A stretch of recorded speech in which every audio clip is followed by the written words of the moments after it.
How to save your children from bad company and bad habits. And if they're already there, how to bring them back. That's the context of my video today. My name is Priya Kumar. I'm a motivational speaker and an author, and I'm here in the studio making this video for you.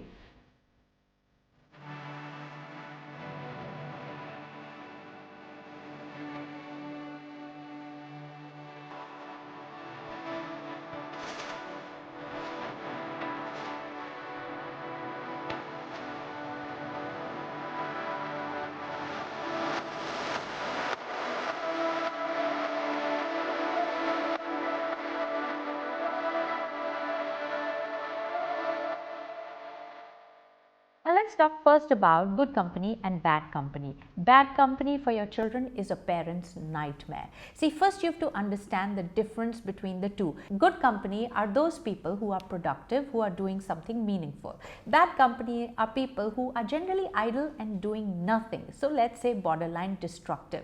Now keeping company of either of the two need time and investment. It does not happen overnight. Even the guys who are the bad ones, they don't very easily welcome people to come and join their gang, and the people who are the good ones also are cautious about who they let in. So a person has to make extra effort to get in and to belong, and it all happens over time. Now, to be able to save your children from bad company, you need to first understand the modus operandi of how a good company works and how a bad company works. So the foundation of good people is that they're busy with productive work. These are the kids who are playing, who are studying, who are involved in extracurricular activities, and they're generally happy. Now let's take the case of the ones who you term as the bad ones. They are the idle ones. They are loafing, they are smoking, they are drinking, and they basically are doing nothing. So what do we get in a comparison of these two is that if you leave your children idle for too long, guess what? They are going to drift on the side of the ones who do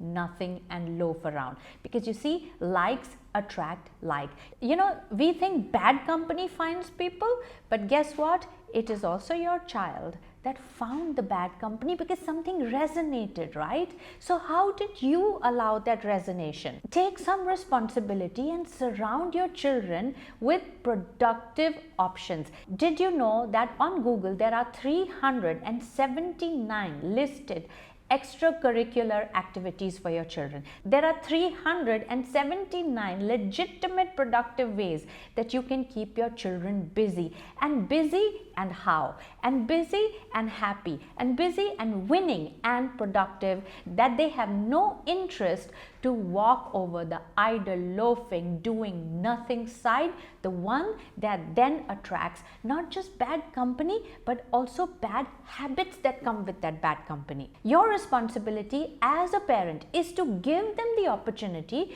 to find an outlet for their passion, to find their purpose, to find their calling, and to find their happiness. And if your children have already found their way toward bad company, take some responsibility over that. It is your responsibility now to divert their attention into the productive ones. Because you see, who goes astray, who goes in that direction? It is people who don't have confidence. It is people who lack judgment. It is people who lack purpose. And if your little baby and if your child has gone in that direction, then I think that you as a parent need to take some responsibility for that. So how do you get him back? You redirect his attention. You know, in the earlier days when the boy was making too much mischief and he was causing too much stress to the family, their solution to getting him back on track was, iski shadi kara do. Let's get him married. For them, marriage was a solution, that once he gets married, he will become responsible aur ye sab apne aap chhoot jayega. That's a great idea, but I don't think in today's times getting married is a solution. And Google can come to your rescue with 379 ways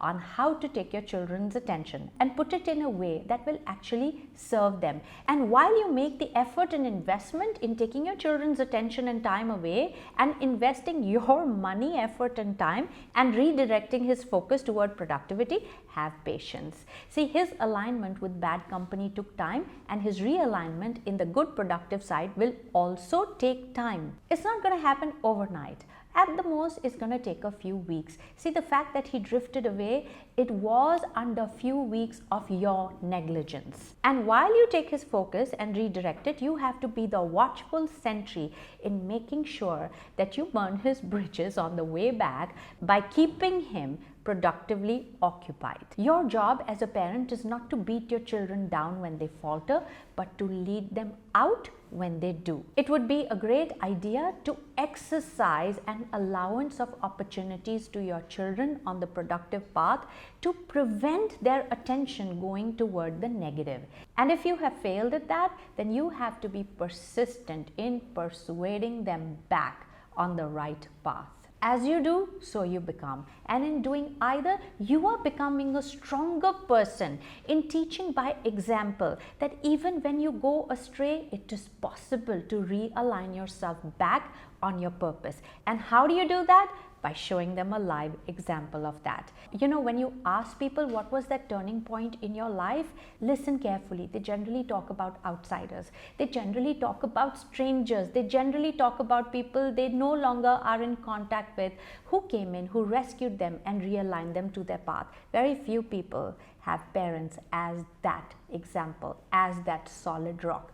Be that person. Look, as a stranger, you do help people. You are somebody's success story and gratitude for making a turnaround, for making an impact in their lives. Do that for your children. It takes grace, and it takes time, and it takes patience, and it takes persistence, and it takes persuasion. But look, if you can be that one solid force in your child's life, your job as a parent is honored and fulfilled. I hope this helps. And before I go, I express my gratitude to you for allowing me the opportunity to serve you. So this is Priya Kumar signing off, and I will be back next week with another video.